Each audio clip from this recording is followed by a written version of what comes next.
Hi everybody, Chad with Trigger Jerk. Today I want to go over how to grip a pistol. So here I have my trustful CZP-10. What I'm going to do to start off is I want to take my firing hand and I want to place it underneath the beaver tail of the firearm as high as possible. As you notice, my finger naturally went high and out of that trigger window. The reason being is because if I trip, fall, get scared, that's my reaction. Where if it's in line with the trigger, if I trip, fall, get scared, that's my reaction. So I want it up and out of that window so I don't accidentally pull that trigger under certain conditions.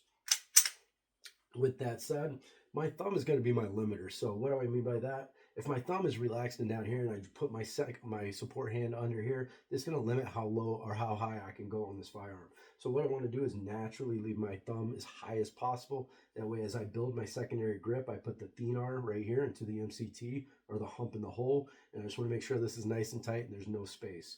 Fingers on the support hand go around to where I have my fingers in between the fingers of my firing hand. That helps offer better grip and support. If I put them on top, a lot of loose skin, harder to keep that gun in place. But if I put them between the fingers, it allows me to clamp down and maintain that grip. That way I'm not, as I shoot, having to readjust my grip. So right now, think of this gun as a banana in my firing hand. What I want to do is keep this, I don't want to ruin this banana. I don't want to make this banana explode. So I want to keep sub 20% of the grip on this pistol. Reason being is the moment I start implementing a higher tension or grip into this hand, I'm going to have a couple of things that could happen. One is called trigger freeze.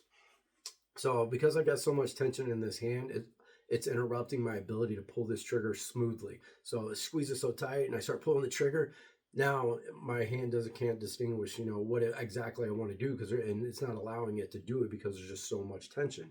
So what I want to do is drop that tension from whatever you're using to sub 20% so I don't put a lot of force on that banana to make it rupture. Now, if I'm sub 20%, I'm going to have to compensate with 100% of my force with my support hand. And I say 100% because it varies for everybody. What I recommend is to start at 100% and then back that pressure down until your red dot is not going to 12. Then that means we need to put a little more pressure on and that pressure will work for you.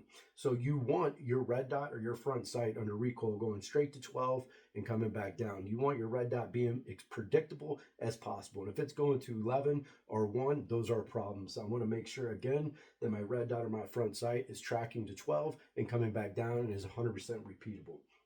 So just kind of quick reiteration.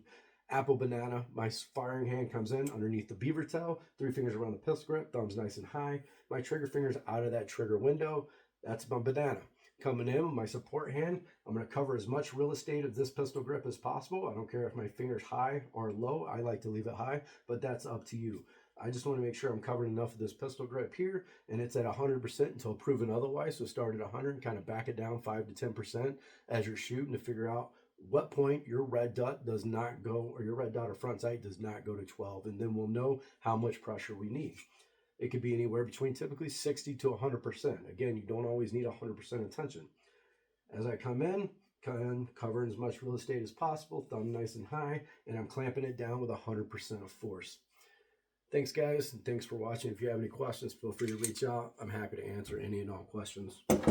Take care.